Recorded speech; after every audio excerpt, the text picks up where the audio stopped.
doit mettre sur pied et dans un état de droit, il y a une justice indépendante.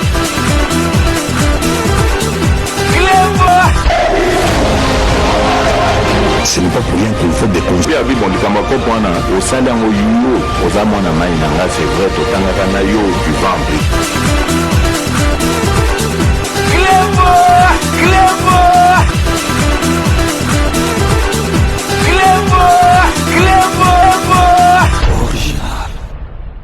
Salut et bienvenue sur Éclairbois Original. Merci de votre fidélité. 5 minutes avec César Ngadi. Tout le monde est d'accord et il en restera ainsi pendant très longtemps. 5 minutes Nabiso, il y a l'élo comme vous pouvez vous en douter.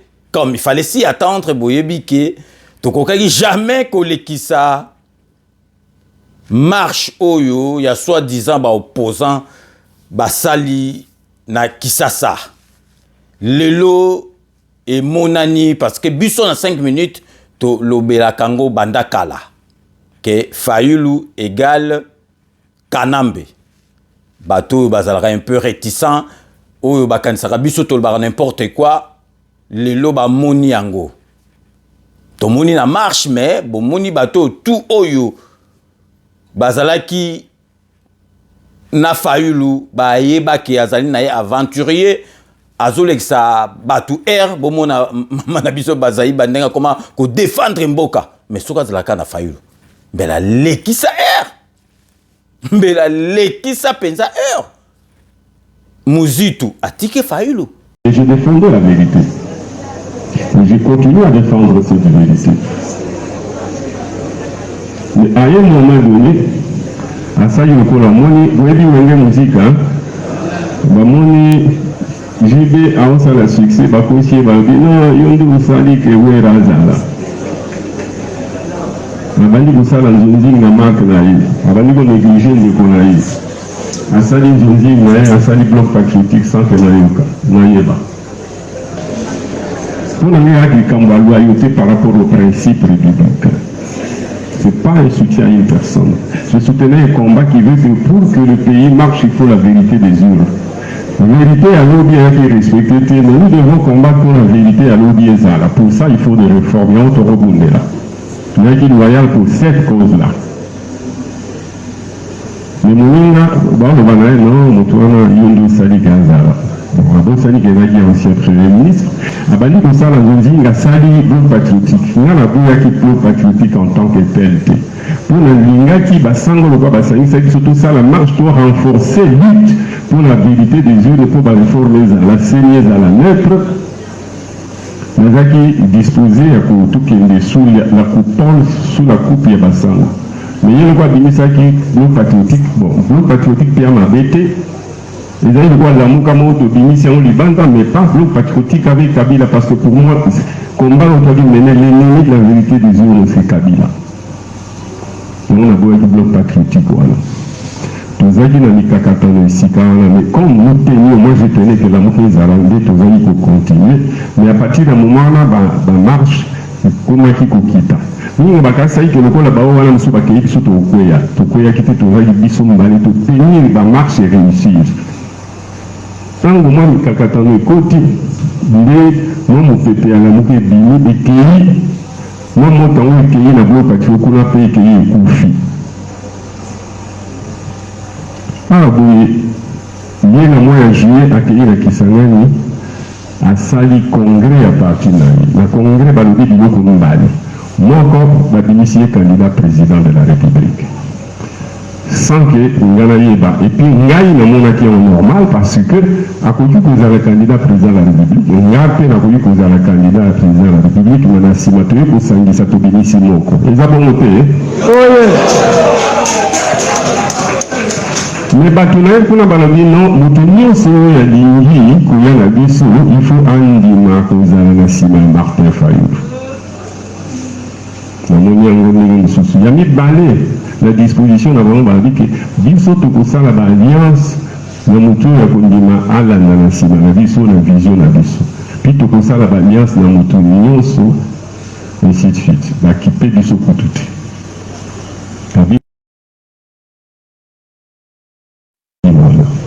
mais na kuzu baza kobimisa ke non biso soki tosali mpe bongo elingi koloba toa batraître.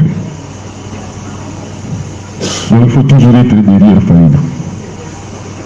Ngai mpe nazali na base na perdre.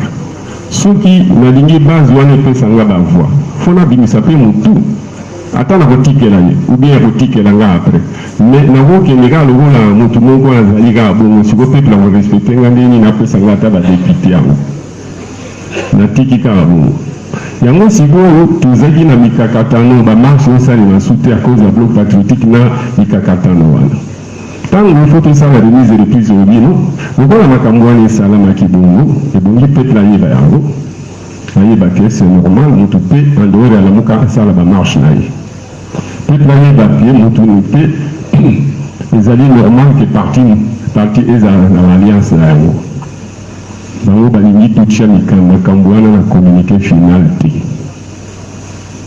yango eboteli biso baproblème communiqué final balobi biloko wana ya koreconnaitre ke motu na motu wana droit akosala baalliance na ye biso towana droit kosala yango faut pas peuple ayeba yango jamais il faut pas vous moquer de moi yango nde eloko eza kokabola donc baninga baboyi communiqué final totia eloko wana tobina totia yango mais tolobake remise reprise tokosala yango mais divergence wana tokokontinue kodiscute na sous mandat prochain ya Martin Fayulu le prochain coordonnateur pour la soki toharmoniser ekoka tosauver la moka pour la cohésion na unité toretrouver yango.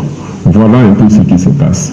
Merci pour la poser la question pour la clarté de la ligue. Amoni non, en tout cas, nakoko tika kaka boete makambo fachaza kosala amon kozala étranger pour ndima ete mais sokoza congolais en tout cas il faut qu'on dima Fatima azali kosala ya bon moni muzito a changé na discours akoma koloba na vérité. Donc les lots ko expliquer bino pour bomona to la bino parce que en tout cas ba marche oyo ezo salama na pouvoir na régime ya Fachi Beton eza ba marque oyo bandai ko salama vente bino moko boboyebi ba souvenir ya batu musu ba mitu e koma ineti ya ba zombie ba mitu e koma ineti batu moko ba witi soki wapi ba bima mais marche salami bazali ko yemba ba nzembo balingi ba yemba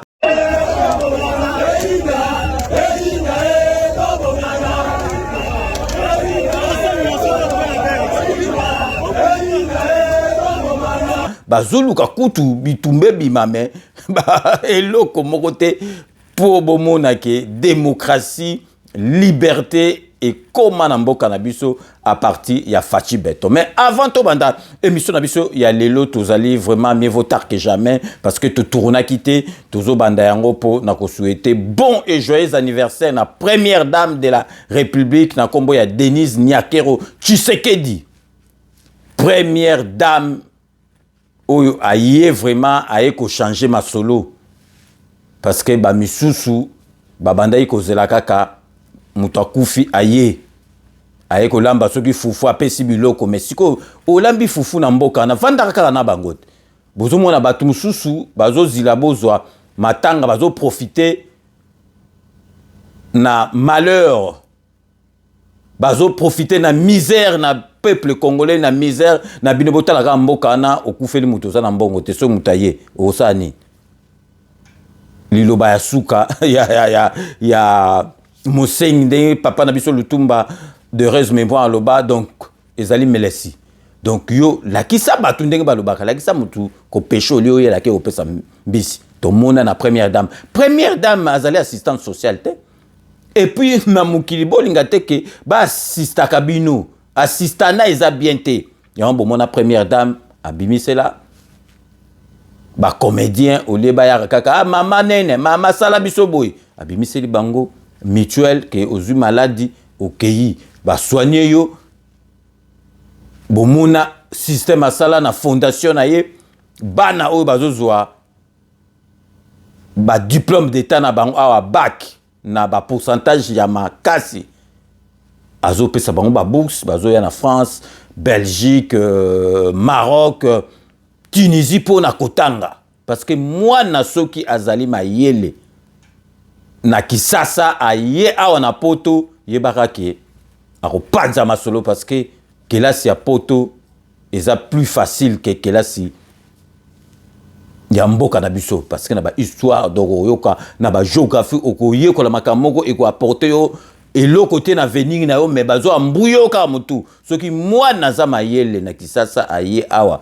boyebaki aza mayele ngona bomona mama na biso Denise Niake au première dame asala système ya kopesa ba bourse bozomona relève ya mboka eza jeunesse ezali te ke bon ayaka pe soki likamoko boye akoya pe kosunga mais ezala habitude te ndenge tomona na bato mususu donc aye alongoli chaînette apesi mutu opesi chaînette wana yo ozwa ngo na mbongo ya mutoki te opesi tant soki ozwa chaînette wana makambo nini so esili akondo teka chaînette wana après mbongo esili il faut ko aider mutu ko lakisa nzela yango na vraiment na félicitaka première dame na biso Niake po bato mususu ba mauvaise langue ba comment net ko critiquer as assistant social te azali wana teke po aidaka bato azali première dame. Donc, à aider par le biais, il y a fondation na ezate ko kufeli moto la première dame yo que la biso non il faut to bon parce que bato na bazaki 18 ans ba makambo nyoso tout ce que zalaki mobali na zalaki bien be ezalaki déjà et salama bandakala. Donc vraiment première dame na biso maman na biso Denise Niake Tshisekedi une fois de plus bon et joyeux anniversaire na yo et puis to ebike mobali sokazia malamu azo kumbela masolo mwasi ya malamu azalaka nae donc vraiment to tenaki to pesa malgré tout parce que to tournaki te mokolo anniversaire na to tenaki vraiment to lekisango te to pesa yo yango na 5 minutes avec ses engagés. Chabousse pas un peu de respect maman Mokonji, maman Denise, la grande dame, la première dame de la République démocratique du Congo. Motema ya papa Fatih Beto. Alobi numéro 1 azaka numéro 1 ya bakondi nyonso ya République démocratique du Congo. Babi mama Denise Nyankero mbotama malamu nzamba bakisema mikolo apesa ba idée pour na mboka na biso mama boboto mama malamu de la part de Petit Fally mbotama malamu joyeux anniversaire Joyeux anniversaire, maman Denise Nyankero. Joyeux anniversaire, la candale. Aki bente chunyu, aki bente chunyu. Oh, date anniversaire.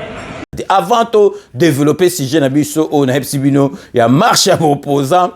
Donc, na sekana nous, tous allez ko banda parce que na tchelaki bino déjà nzembo oyo mais na expliquer ki binote to ko banda na hymne national na biso ba yimbi yango na lingala na star vedette munene ya musique na kombo ya marai ya murunda wa avandaka na Suisse aya rappé mingi na Kisasa za rappé derrière président de la République boyebi murunda donc pour l'histoire tant kota vive na ba départ ya ba kesse aya ko changer ma solo d'autant ba continuer na maluata petit prince d'ailleurs na moto asika donc ayembi devant président de la République na Suisse ayembi hymne national asalango na lingala bokoyoka ba parole parce que bato mususu ba yembaka boyebi ke donc français a langue na biso officielle mais bato tout bayoka kango te malobe jali na kati en tout cas et comme ça na président de la République nazali ko tchela bino yango boyoka hymne national na biso chanté à lingala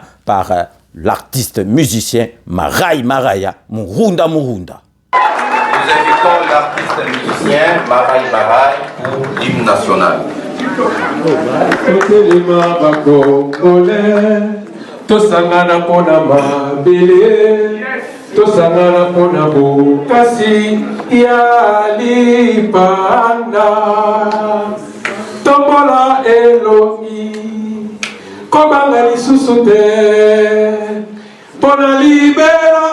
Tozwinzela ya solo ya kimya opepla nguya na mosala toto amboka koleka ndenge ezalaki liboso na kimya bana mboka yembani nzembo ya loku oyo esangisa bakongole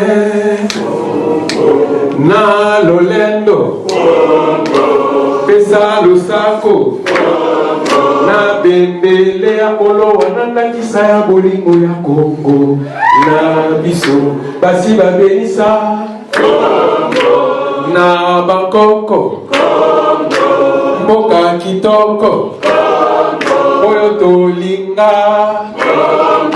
tobota bana totondisa mboka Kongo na monene 30 juin moya ilanga sanza motoba au 30 juin mokolo ya somi toza batemoin mokolo yango etikala libela tolafina ya limana oyo tokotika epai ya bakoyo bato ya nsima mpona libela.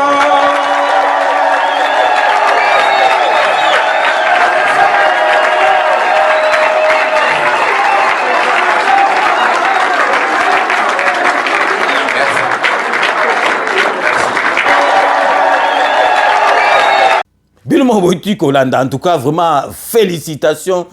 Makasi na star na biso marai parce que vraiment na tchaki en émission moko précédente mais n'expliqua quitté donc ils allaient eloko moko vraiment ya malamu botala amu ya mboka patriotisme asali eloko moko donc ayembi yango siko na lingala na ba koko na biso akala ba comprendre malobani ni zalaka na kati ya hymne national na biso donc vraiment marai une fois de plus vraiment ba félicitations na biso na eloko owiti kosala donc vraiment merci na patriotisme na yo merci na onyo surtout ça le rapport na président de la République na onyo surtout pe osala na 5 minutes avec ces engrais parce que yo orataka émission oyote siko to bandi na sujet na biso o na epsaki bino tout au début de mon émission marche ya ba opposant soit disant opposant to benga bon na comme mususte ya ba opposant bino moko bomoni le lotomo na Fayulu azotambola côte à côte na Matata Mponyo to yebi donc premier ministre ya Kanambe bandi tusuka parce que yebi ke ayebi secret oyo tumba mwa kendenga kufaki na avion oyo mutu akufi ba misusu crash salami ba misusu babiki te bon mutu pa ko bika na crash mais ezalaka te donc na kati avion wana boyeba ke Matata Mponyo azalaki wana ayebi secret cadeau ba pesa ki premier ministre tika namba longwaki donc mutu boyebi Matata Mponyo grand fa quoi na ndenge penza toza siko penza na ndenge penza ke ndenga na zolo ba penza fallait tribunal national ezala ba pesa donc IGF yemoko ajijara bata me marabatu kina boloko Matata Mponyo ko ozala na libanda te parce que ya corrompa ba juge ba nini tina cour constitutionnelle kuna donc siko vraiment botala siko Fayulu na ye bazotambola longo donc pour mona ka ke Kanambe égal Fayulu donc parce que babiloko mususu to mona rata awa mutu mususu kokuki au marché na esika mon côté parce que ezali bien te mais boyebi Fayulu batutu ba kima muzito kima donc azolinga siko ko sala dio na ye na Matata Mponyo et puis paraît-il bazali ko zela siko docteur Mukwege nazo zela penza o se déclarer candidat wana penza nde to s'occuper na yo wana to longolio masolo ya chirurgien okomi candidat yebaka kaka ke masolo yo zolingo ya o bazolingo kosa yo kuna tous les coups sont permis donc politique ba bomaka nango batu politique ba salaka batu ba vanti donc balabi parité aux trio donc Fayulu Mukwege na Matata Mponyo donc c'est que ça parce que bazo perdre temps parce que na 2023 mutu oyo akogagné Félix Antoine Tshisekedi azate to l'exabino quand même botala ke marche ya opposition échangea na régime oyo ya Félix Tshisekedi fachi beto na biso pour bomona penza ke bato bazali ko marcher bozolo bande bolingi bosisi pe bozogi na banda ko ezala kite neti oyo bozomona ke mutu e baluki community soki ndenge nini mais oyo ya Félix Antoine Tshisekedi bozoka ne lengi bato bazali ko marcher vraiment toujours l'examiner ka extrait botala ndenge le kaki donc vraiment tous allez rater pendant ça la publicité mais tout tcheli bino po bozo idée botala ba marche na oyo na régime ya Félix Antoine Tshisekedi ndenge ezali donc restez connectés sur Playboy original on revient tout de suite.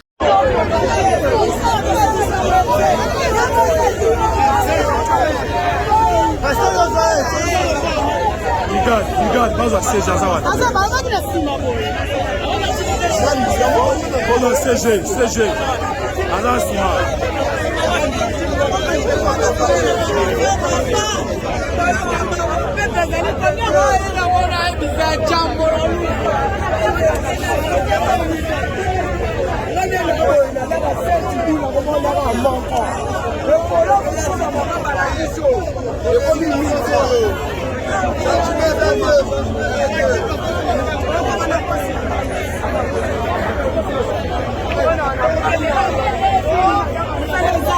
Tokosala nini papa? Yoka mama.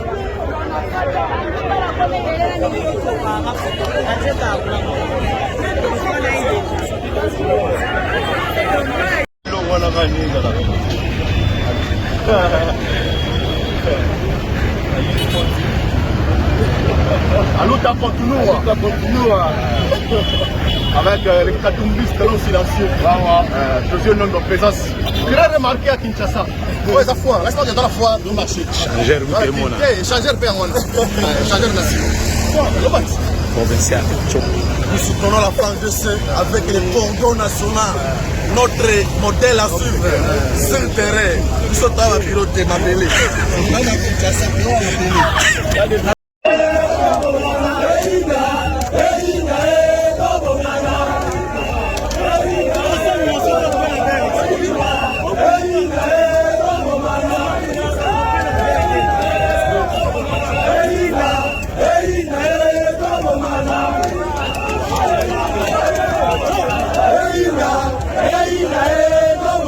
Binomo boteli marche donc bazo tambola na esengo nyonso ba police baza wana te po ba boki la bango ba lacrymogène ou ba maya moto ezate ba sali makambo na bango ndenge balingaki basala pe bazongi na ndako me binomo bomoni ke muzito abwakisa Fayulu parce que Fayulu ce que oza penza normal ko fa na Fayulu te ngana regeta vraiment petit na Serge Welo donc état d'esprit neza ya biso bata fati biso Serge Welo na regeta ka donc ozo perdre tana yo pamba na Fayulu bwakisa parce que ngana yebi ke so ke ba kote mususu donc o sala masolo parce que Fayulu azo discret botala ka mama bazayi bandenga komane pepele a commandé ko défendre mboka comment ko la samayele nae mais Fayulu botala ka muzitu mutatika la neti na suka a boaki saye botala makambu donc Fayulu a sala muzitu za mawa na passe na motema donc avant to continuer donc masolo na biso il y a le loto marqué pause publicitaire partenariat oblige donc ba partenaire na biso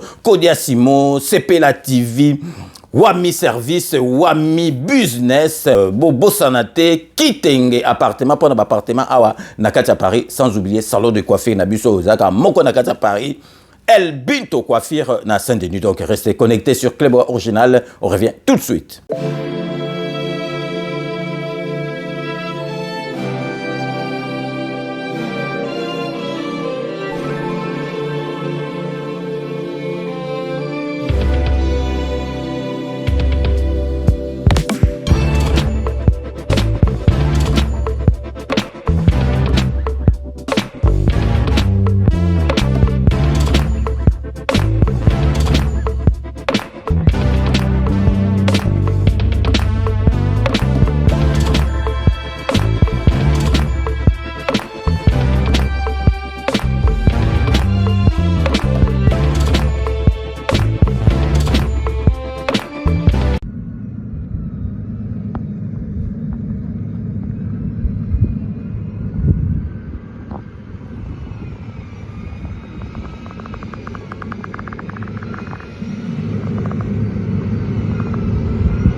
Codiasimo vous propose un crédit immobilier. Vous êtes du Congo ou de sa diaspora?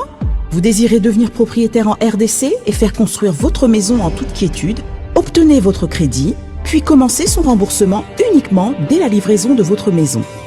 À la Cité Kimia, nos maisons seront toutes construites aux normes internationales. Située à seulement 25 minutes de l'aéroport de Njili, 10 minutes de Safari Beach, au cœur de cette cité moderne, vous y trouverez aussi un centre commercial avec plusieurs commerces de proximité. Nos bureaux sont situés au 173 avenue Mutombokachi, dans la commune de la Gombe, référence rond-point Forescom. Venez dès à présent réserver votre lot dans ce nouveau havre de paix à Maluku, ce nouvel Eldorado au Congo. Codiasimo, la meilleure adresse pour construire la vôtre. Kilelo, quitte appart, pichu kitenge. Tu as opé appartement na kati ya poto. Solution monani. Ozana posa ya salle à concert, salle ya mariage, pichu kitenge appartement. Osala location ya restaurant, obenga quitte appart, pichu kitenge appartement. Ozana posa ya événement, au défilé de mode, au ba mama ba roya réunion, au soki nini. Pichu kitenge appartement quitte appart. Ozana besoin ya louer terrain. Oh na banda otumbaka ntaba na ngai na nenga poto zone industrielle quitte appart pichu kitenge appartement. Olingi ofungola ba bureau quitte appart pichu kitenge appartement. Numéro ya téléphone 0033 75 14 32 126. Benga na quitte appart pichu kitenge appartement. Olingi ko sala achat ya lupangu na poto, ozana Kisasa, ozana Ngola, pichu kitenge. Ba kitenge ba ebele me wana quitte appart. Check.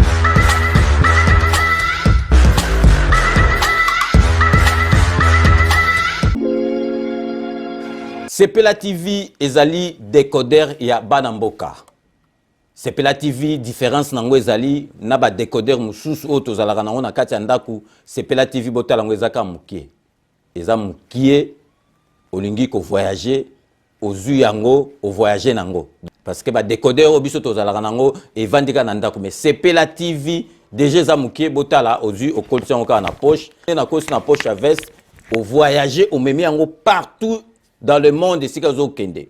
Donc ozaka na besoin ya câble HDMI, courant na internet. Internet est comme partout, courant est partout. Donc ils en a plus de 500 chaînes yo surtout ya kitoko. Bilengi ba choix ya congolais kaka mutaoye bango. Donc congolais kaka mutaye bango. Congolais kaka mutaoye ba elengi nini yo kaka. Donc congolais kaka mutaye bango. Donc c'est Sepela TV ça ya Banamboka. Bozwa abonnement nango okozwa ngo ya ne mobimba okozwa ngo pe par mois. Au bengi bango na ba numéro na bango bozali komona. Donc Sepela TV ezali décodeur ya yo ya ngai.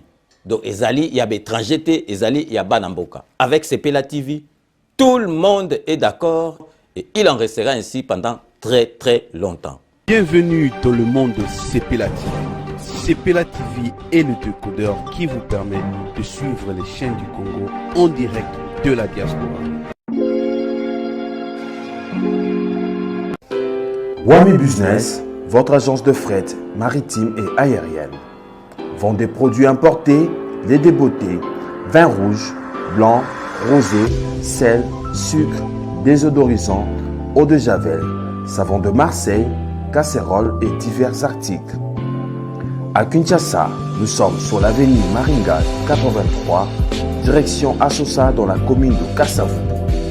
Pour plus de contacts, appelez-nous au plus 243 85 018 22 17 0033 75 80 96 032. Wami Business, toujours la qualité. Sur Paris, nous sommes au 5 boulevard Ornano 75 018. Wami Business avec Mama Mireille Wankaki, toujours la qualité. Chez Elbito Coiffure, toujours, ça marche comme ça là, avec l'expédition là. Toujours.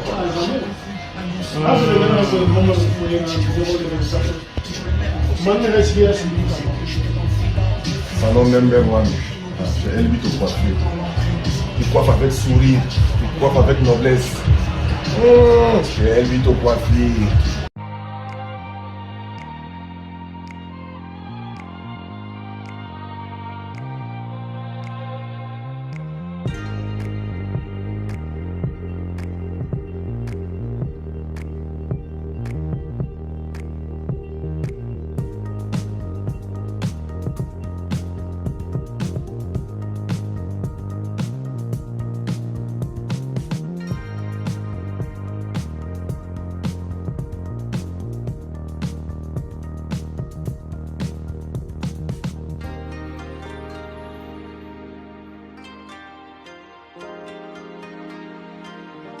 De retour sur le plateau, merci et bienvenue pour ceux qui viennent de nous rejoindre après ces bandes annonces relatives à nos partenaires. Donc, merci na confiance, bon, ça, ma partenaire Nabiso, Pebango, Sarabiso.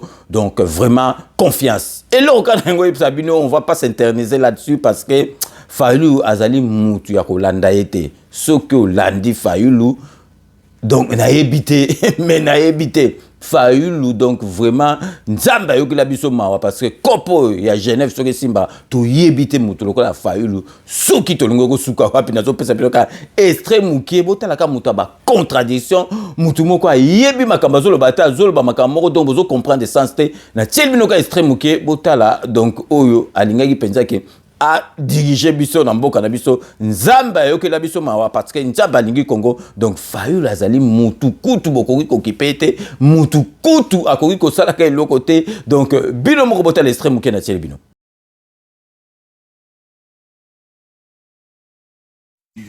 Élection oui mais sans machine à voter mais élection eko salema te toko tika te élection salema soki batie machine à voter wana toko tika yango te elingo loboke nous ne boycottons pas toko boycotter ba élection te mais toko kende na ba élection te toko tika pete nanga asalisa ba élection na mboka wana avec machine à voter c'est deux choses différentes donc na banza boyinga malamu botika malamu nzambe abatela bi.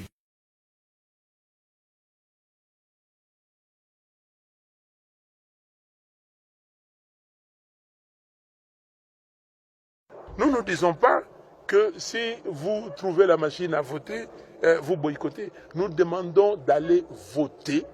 Si c'est machine à voter, je ne suis pas candidat. Je suis pas candidat pour aller aux élections avec une machine à voter. Nous ne disons pas que si vous trouvez la machine à voter, vous boycottez. Si c'est machine à voter, je ne suis pas candidat. Je suis pas candidat pour aller aux élections avec une machine à voter. Démagogie. Je vous dis ceci exactement, je vais répéter pour que vos téléspectateurs écoutent bien. Et j'ai dit à la population congolaise, ne touchez pas à cette machine. Démagogie. S'il vous plaît, l'Amouka vous dit d'aller voter. C'est du poison.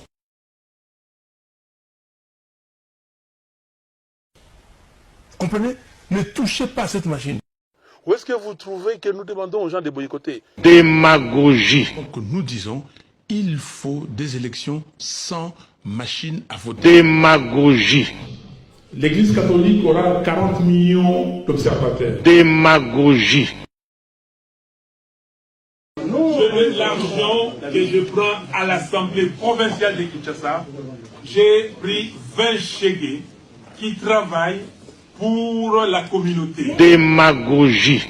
Mes avocats ont présenté des copies des procès-verbaux à l'audience à la Cour constitutionnelle. Démagogie. On ne peut pas utiliser la machine à voter. Donc nous disons, il faut des élections sans machine à voter, que les Congolais appellent machine à voler ou machine à tricher. Élection inclusive sans machine à voter. J'ai voté. La fraude, ce n'est pas la machine. Je vous remercie.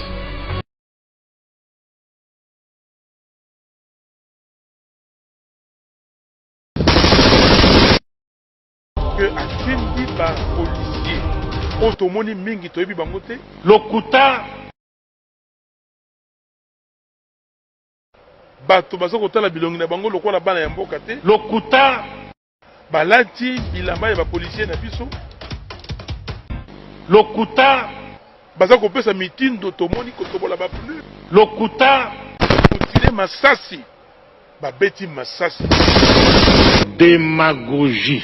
Violence oyo nanu na mona yango te. Na tambola na ba marche. Même na zo ba balle. Ambo ya lokuta. Même na zo ba balle. Lokuta. Babetanga lokuta. Vous savez, c'est un tout petit candidat. Je l'ai même appelé une souris naine qui a été enfantée à Genève. Et donc, la meilleure façon pour une souris naine de devenir géante, c'est d'inventer des légendes. Violence oyo ndeko Tshisekedi, Kabila tindiye asala. Lokuta eleki mingi na kati na mboko ya biso.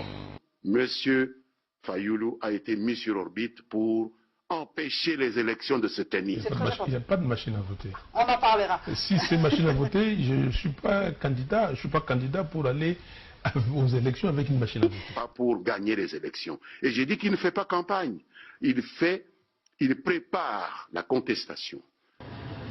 Alors, la seule solution pour eux, c'est de nous arrêter, d'essayer de nous assassiner. Kouta. Même Nazoba Bal, Kouta. Qu'est-ce qui se passe? Qu'est-ce qui se passe? Lorsque la coalition Lamuka vous dit non à la machine à voter, vous avez compris maintenant? Il prépare une crise post-électorale.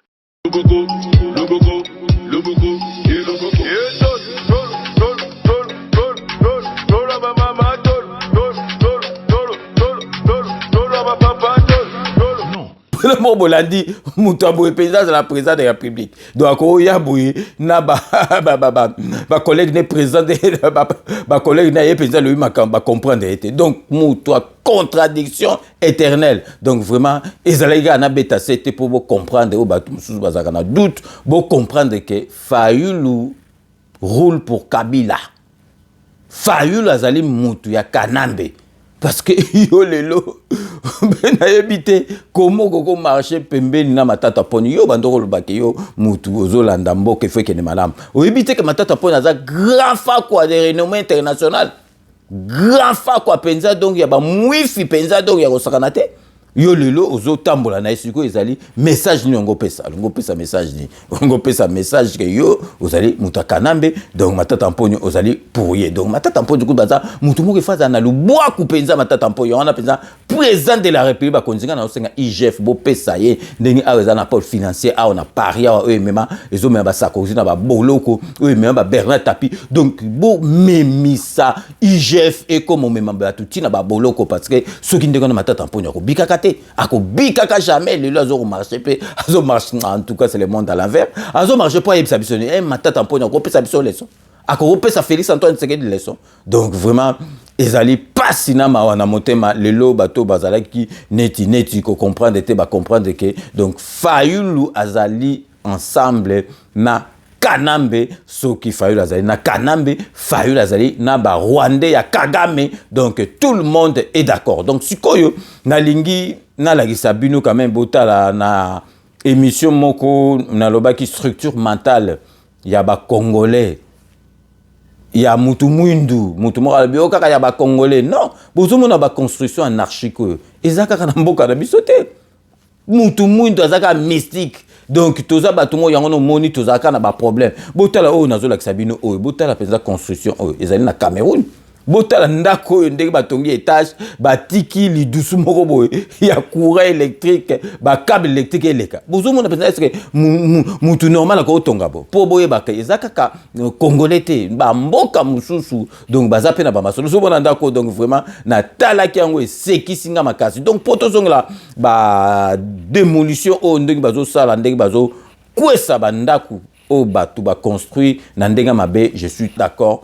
Na gouverneur à ville na Jekoko makambazo sala parce que toko konye botala ka ke muto ya tonga ndako likola caniveau muta tongani ndako likola ka niveau muta a bomba na ye donc a kati balabala ye tongana pour bomo na kake donc babando ko pesa ba permis de construire ka ndengona na nani information ya lelo donc ba changer ndenga ko pesa ba permis de construire parce que bato bazo ba permis de construire après ba ye ko exagérer ya ngwana donc tolingi penza ke donc ba sala na mutu nyoso tozala nani ozala nani personne est au-dessus de la loi donc ezala pété que donc 2 poids 2 mesures donc nazo la sabino pour to monaki reportage mon la sabino bako tala ezali ndako ya politicien moko ndako ya politicien na botala esika tongi ndako ezali penza esika wa ko tonga ndako te mais comme na l'air kanambe babandaki na bango ko kipete donc ezaneti jungle ozui na yo tongi no ndenge olandi botala reportage oyo ya gouverneur à ville ndenga kiti sur terrain pour na makambo oyo ya ba construction anarchique. Donc restez connectés sur Club Original, on revient tout de suite.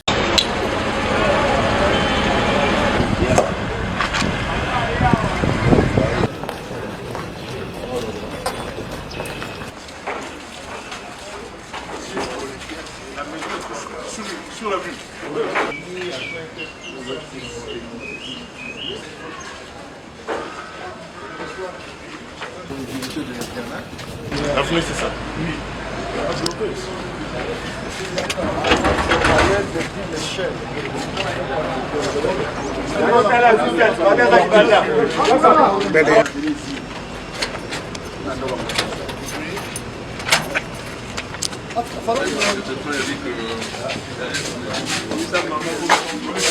Non, oh, batonga, balaba. On l'a ouaté.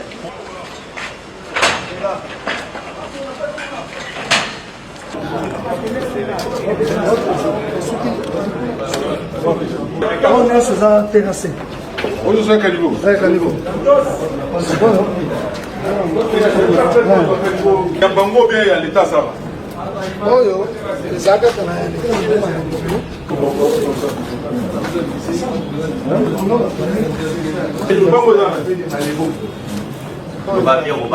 ça là, il se ça, on dit combo, colo. Moi, je campe.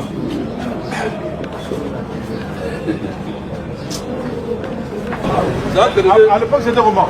C'était comment faire? Il y avait la puissance juste ici. Makani.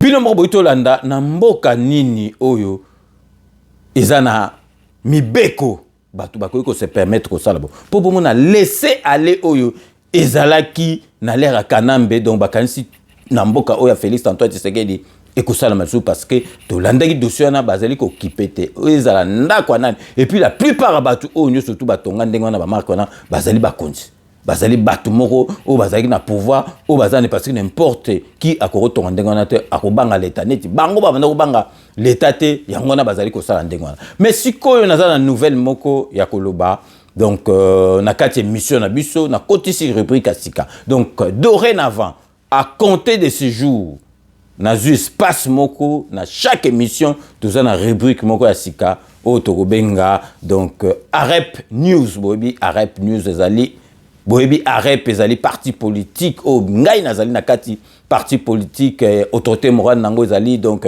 ministre d'état ministre ya aménagement du territoire maître Guy Lwando Mboyo mutazali na kati ya masolo oyo asala AREP rep ezali na moto akosakana te boyeba idole AREP ezali idolo ya président de la République parce que tozali na kati ya union sacrée de la nation mais na tisiko na kati émission donc chaque émission tozala na parti moko boyo tozobe yango AREP News donc na sengi na ba camarades nyonso tout ya AREP oyo bakozala na message ya kolekisa image ya kolekisa donc bo hésiter te ezali gratuit ezali espace na seli pona AREP donc photos zalaka vraiment nazwaka ba nouvelles et belé ba news belé pour chaque émission na tiaka biloko sika donc et bandi lelo donc nouvelle ya sikezali na 4 émissions tout ça li rubrique moko ezozala wana donc pour quelques minutes ezali kombo nango Arep News donc ezobanda na hymne national ya rep botala ndenge ezobanda toutes les émissions donc tozolobela côté moroboy masolo ya Arep donc botala bino moko générique ndenge ezozala esengeli na biso kotonga Congo kitoko pe monene pona lobi ya bana na biso emoniseli ya pole nzela ya kolanda Congo oye Congo Congo oye Congo esengeli na biso kotonga lobi na biso pona kosepelisa mikolo pe mabota mabiso tosala banso mokolo na mokolo tosala mosala tolemba te atako eza monene na lisanga tokoki nyonso na lisuhungi ya moko na moko esengeli na biso kotonga Congo kitoko pe monene mpona lobi ya bana na biso emoniseli ya pole nzela ya kolanda Congo oye Congo Congo oye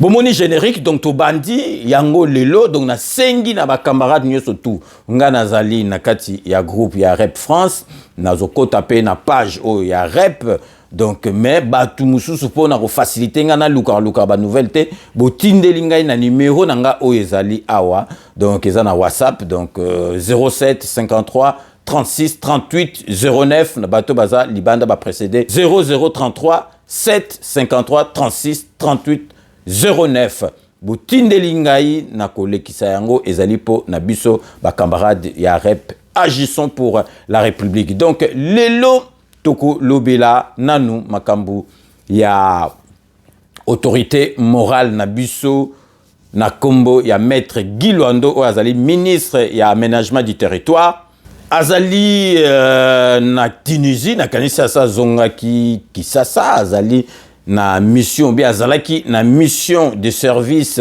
na Tunisie akendaki po na mission yango na kombo ya renforcement de capacité et d'échange d'expérience en matière d'aménagement du territoire akomaki kuna bayambaki na ministre oyo ya tunisienne ministre ya mwasi donc ministre tunisienne ya équipement et de l'habitat ayambaki sololaki donc masolo elekaki malamu donc boyebi ke maître Guy Luando ministre d'État azali ministre oyo président de la République azako chamo tema oyo bazali ko sala malamu na kati ya gouvernement ya Sama Lukonde donc vraiment j'espère que azongaki déjà elekaki vraiment malamu mingi botali na ba photo et puis donc nakati ya ba news na biso lelo ya Rep nazali koyebisa bino ki manifestation moko marche moko ekozala na Paris awa le 18 mars oyo na 14h ekobana na Gare du Nord ti na Château Rouge ezali po na ko lobela non na balkanisation ya mboka na biso pour dire non à la balkanisation mboka na biso ezali moko ekotika kaka moko bomoni affiche ndenge ezali wana donc non à la balkanisation donc pétition pezali kosigname artiste munene de renommée internationale Fally Ipupa asi asignaki pétition wana donc biso nyonso tout toko signer yango pe tozali bato ebele bazali ko continuer ko signer yango mais na niveau pas qui ça marche salamaki à partir à gare centrale. Donc vraiment pétition ezali ko signer na bato nyonso parce que mutu moko alingi balkanisation azalité. Binomoko, botela na ba image. L'opération de la signature d'une pétition en opposition à la conspiration tramée depuis les années 1960 jusqu'à nos jours par les Occidentaux et certains pays voisins contre la République démocratique du Congo ne fait que prendre de l'ampleur. Depuis le lancement de cette activité revêtant les caractères patriotiques ce mardi 7 mars 2023 par les partis agissant pour la République, parti cher au ministre d'État, ministre de l'aménagement du territoire, Guy Luando Mboyo, plusieurs signatures des patriotes congolais ont été enregistrées. Pour ce jeudi 9 mars 2023, l'artiste musicien Fally Ipupa n'est pas resté indifférent vis-à-vis à cet appel d'éveil de la conscience collective et est entré en lice en signant la pétition pour exprimer son désaccord face à cette agression de notre pays et sa détermination de ne pas voir les territoires congolais être balkanisés. Henri Mutombo est porte-parole d'AREP. Il nous explique ici la teneur de cette initiative. Aujourd'hui, à cause de nos richesses, les ennemis de la République veulent tailler dans l'unité de notre nation. Et c'est pour cette raison que nous nous sommes levés comme un seul homme pour pouvoir demander aux Congolais de signer la pétition pour dire non à la balkanisation. Il s'y est de noter que plusieurs personnalités sociopolitiques de différentes tendances politiques ne cachent pas leur sensibilité pour signer cette pétition qui dit non à la balkanisation de la République démocratique du Congo. Bilo Morobo Landi, donc, ça l'a mis peine à niveau, ça c'est ça partout, donc, non à la balkanisation, Tolingue, Angote, Congo, Zali, Moko, Pe, Ekotika, la Moko. Et puis, nouvelle Moussoussou, depuis le 3 mars, AREP est eu nouveau secrétaire général à la personne, il y a M. Pascal Kanga, où il a commis secrétaire général Yassika, a remplacé M. Edouard Mukendi, où il a secrétaire général Yakala, sikoyo ba remplacer na Pascal Kanga, bozali komona na ba photo ndenge bazali ko se changer drapeau ya parti. Donc vraiment tozali ko senga musala malamu na secrétaire général ya sika monsieur Pascal Kanga et puis yemoko pe à promettre que à ko se battre pour la réélection. Il y a présent Fachi en 2023 pour Batumoussou, Bazali ko comprendre était AREP, Ezali Sima, président de la République. Il y a un moni Busso Tozali na Kati AREP, parce que AREP Ezali, président de la République, idolo na Ezali na Kati AREP, idolo na ye, yango Guy Luando Mboyo Ezali Kosala. Donc, nouveau secrétaire général, Monsieur Kanga promet de se battre pour la réélection du président Fachi en 2023. Donc vraiment, il y a un tolinga qui topé sa nouvelle à l'élo, dorénavant, donc à compter, il y a émission à l'élo, tozali na rubrique na biso na news, AREP news, tozopé sa nouvelle, il y a parti na biso AREP. Donc tosengi na batu nyo surtout, ba camarade nyo surtout, bazali na nouvelle ya kolekisa, bo tindelinga yango na WhatsApp, na koleksango ezali gratuit. Donc vraiment to soukisi ba nouvelle nabiso ya AREP. Esengeli nabiso kotonga Congo. Donc namboka nabiso omoni batu oyo bazali kondima Fachi betonte misusu bazali kosala na bango nanko. Ba yebi makambo ezali koleka mais balingi na bango kondima te. Misusu bazali ndenge na lobar bazali comme ça amnésique na makasi. Donc naningi na yebisa bino kaka likamoko po tozali pe ko féliciter ministre oyo ya fonction publique azali ko sala musala makasi na idolo ya président de la République naningi karana la sabino makambo bandai koleka na 18 ans ya Kanambe. Boyo kanga na 18 ans ya Kanambe ba fonctionnaire ba bandaki ko futa bango donc ba fonctionnaire moro fictif. Babanda yiko futa bango bazalaki 1,530,000 fonctionnaires oyo l'état yebaki ke ba fonctionnaires ya l'état bazali 1,500,000 fonctionnaires. Or en réalité il n'était que 673,673,000 na 1,500,000 wana. OK, ba fonctionnaire baza na bango kaka 673 673 000 nde baloba na kisasa. Donc soit 857 000 fonctionnaires ya mayu ya fonctionnaires fictifs oyo l'état bandai ko futa mbongo. Bino moko botala kaka niveau ya détournement monumental ya régime ya Kanambe Muzitu na Matata Mponyo. Donc 613 000 fonctionnaires, donc 857 000 fonctionnaires ya Lukuta. Oba ndoko futa bango pendant 18 ans mbongo à l'été zali ko kende kaka boye bino moko botala makambo ezalaka te mais baye ko découvrir yango bazongisi makambo surtout na nzela na régime oyo 4 ans pamba na régime oyo ya Fachi Beton na biso. Donc na yebisi bino lisusu donc na 18 ans ya Kanambe l'état congolais azali ko futa ba fonctionnaire pour na bango bazali ki 1 530 000. OK, il y a le Kouta. Il y a le Kouta. Donc vraiment, ils allaient pas sina mawana monter ma bongo bato ndengwana ndengni bakolinga fachi. Bakolinga ka fachi jamais parce que à longoli bango masolo nyo surtout oyo babandaki kozola mbongo. Et puis na tshela ki bino mukolomoko na lexeki bino émission batu oyo ba ramasaka ba salité na nini assainissement donc bazolokota babimisi ba poto bavandisi yango libanda bakomi kozongisa yango susu na terrasse epesaki pasi na mawa on dirait filme yango wana expert ya masolo assainissement azali pe membre ya IDPS Dikoko Mayanga amonaki yango pasi na motema alingaki kolekisa yango boye te boyoka oyo alobaki concernant makambo ya assainissement na Kinshasa pe na mboka na biso. Bonjour. On a ye pona kolobe la suite ya ba image oyo Kleboa César Ngada la kisaki izoleka na Kisasa ndenge bazoko longola ba déchets na ba poubelle na caniveau bani ba poubelle na bazo boka ngo libanda et en plus mo peso songa na osu na ba caniveau bon na ye pona lobela yango pona kopesa ba idée ndenge nini tuko ko sala on ndenge ya bien ndenge likaka awa na France.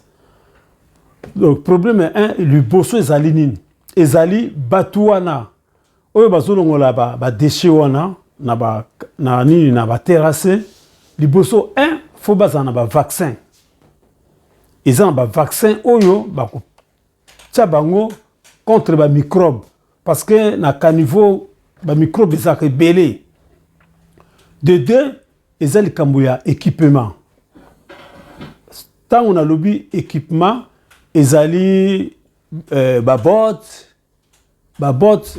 faut bazala babot ya caoutchouc et puis salopette ezalaka jetable wana ezala salopette okolata yango ozana bilambano bien olati pe salopette yango comme ça soki même okoti na nini na ozana pembeni ya caniveau ozobimisa ego tacho bilamba te bani donc oza protégé ba gants biloko tout il faut ezala ndenge na mona ki système bazo sala kuna vraiment ça kinga passer il faut to se développer donc ba camion il faut ezala ba camion gris pas n'importe quel camion ba camion gris na ba camion gris wana ole muto kotaka na terrasse. Non, moutako kota na terrasse peut-être soki eza sec. Soki ezali sec et na ndambu oyo etikalaka épaisseur. Tango bolongoli etikali tamu so épaisseur ya ba 20 cm, wana siko moutako longola peut-être na pelle. Mais tango caniveau eza kotonda vraiment camion gris mutu ekolongola. Camion gris ekokotsa godé na ye.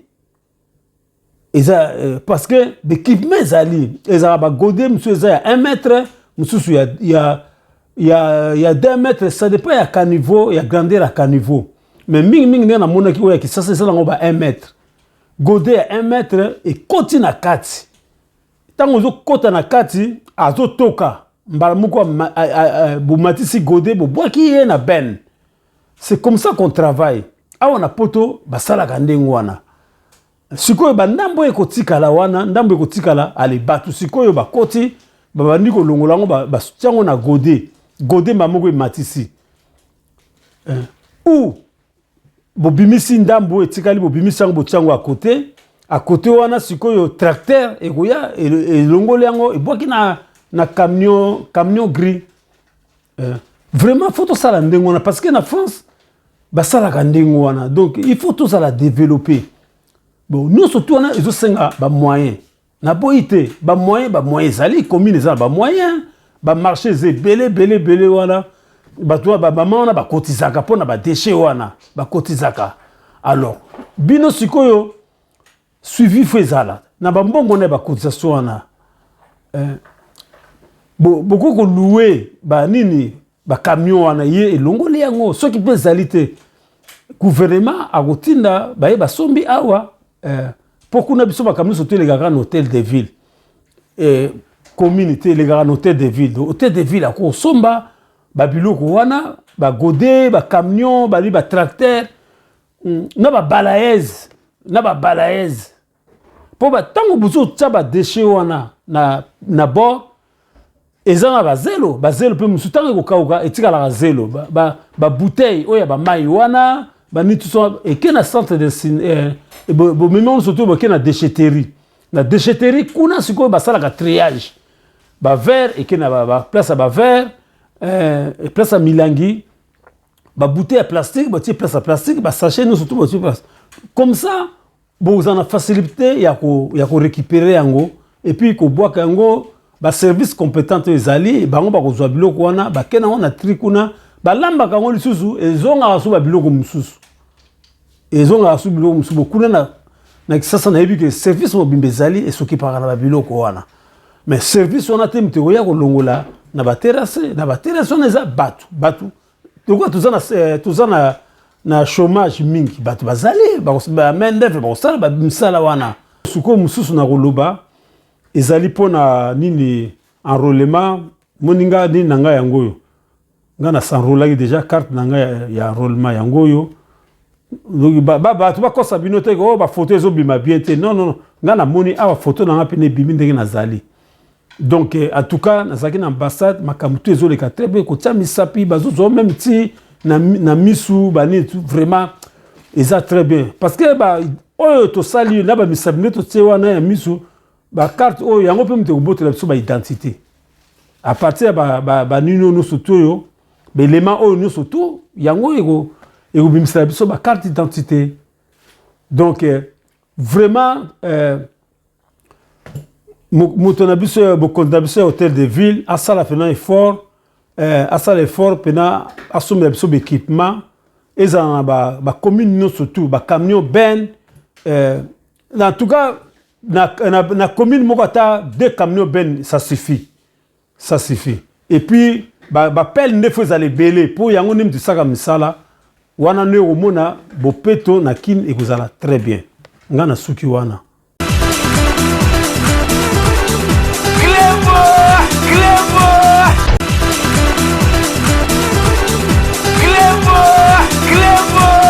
Merci Dikoko Mayanga zali membre actif ya IDPS ba oyo penza ba salela IDPS ba oyo penza togolo ba ke lelo vraiment que ba se retrouver na katia masolo parce que bazali ba fidèle de fidèles donc merci bolandi oya lobby et puis si vraiment pas sinama on a monté na biso mais expert neti Dikoko akoge ko tika yango boyete donc to comme presque à la fin émission na biso ndenge na biso bino marche bomoni lelo ba to babanda ikondimate marche lelo est confirmé biso que Fayulu azalaka na Kanambe soki azana Kanambe azalaka pe na Kagame donc elakisami boye na miso abatunyo surtout soni kutu ezalité donc to komi na suka ya émission na biso ya lelo ndenge na lobaka ke je vous laisse le soin d'en tirer vos conclusions et de me faire parvenir vos commentaires comme d'ailleurs vous en avez l'habitude. Donc surtout comme na suka boyebika to bandaka ba remerciement na biso na batu audio surtout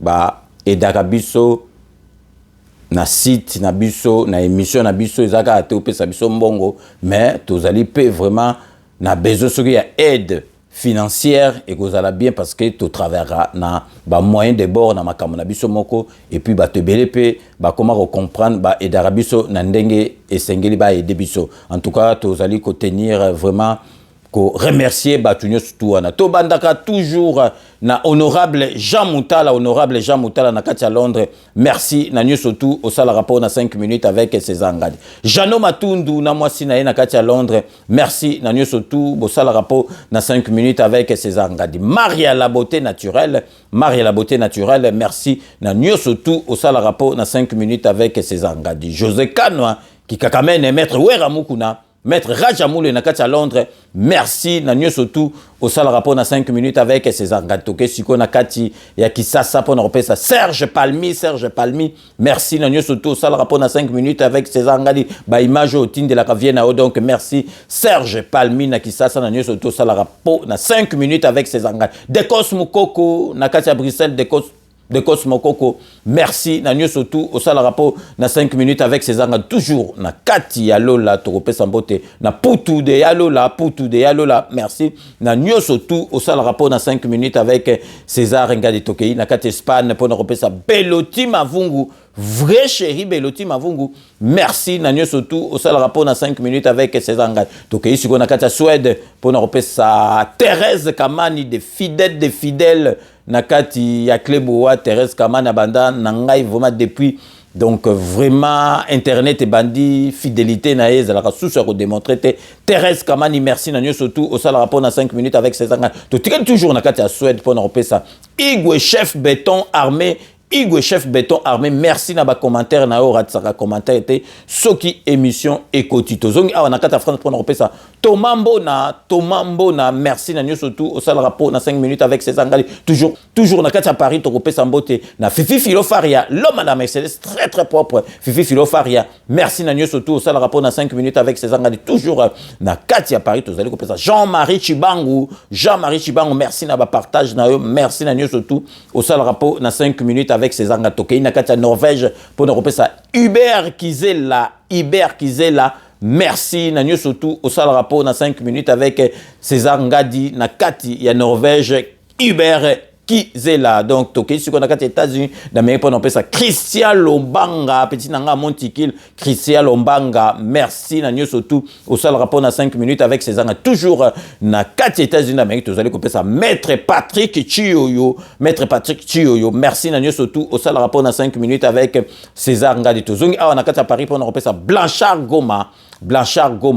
merci Nanyo surtout au sale rapport na 5 minutes avec ses engades Chai Mukenge Wabalenge la mon voisin Chai Mukenge merci Nanyo surtout au sale rapport na 5 minutes avec ses engades na Mama Nabiso merci Nanyo surtout au sale rapport na 5 minutes avec César Ngadi donc Jerry Mukuna merci na bémission na Nanyo surtout au sale rapport na 5 minutes avec César Ngadi tozong sur les États-Unis d'Amérique pour nous repérer ça Mireille Emata merci na nyosotu au sale rapport na 5 minutes avec César Ngadi Tosu qui sera toujours na ndenka boebi na dokotolo na biso Jean-Paul Djamba merci na émission na Parlo Santé P na nyosotu au sale rapport na 5 minutes avec César Ngadi. Donc nous sommes arrivés à la fin de ce 5 minutes avec César Ngadi. Merci de l'avoir suivi. Nous allons nous retrouver avec grand plaisir dans 24 heures pour un nouveau numéro. D'ici là, portez-vous bien et à très bientôt. N'oubliez pas, tout le monde est d'accord et il en restera ainsi pendant très longtemps. Bobo Sanate Kanambe Agozoa Masolo Nambuchu Penadikos.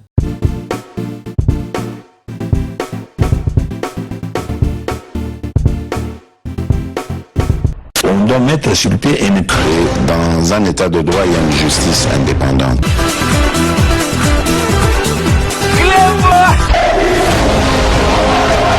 Ce n'est pas pour rien qu'il faut des conseils. C'est vrai, tu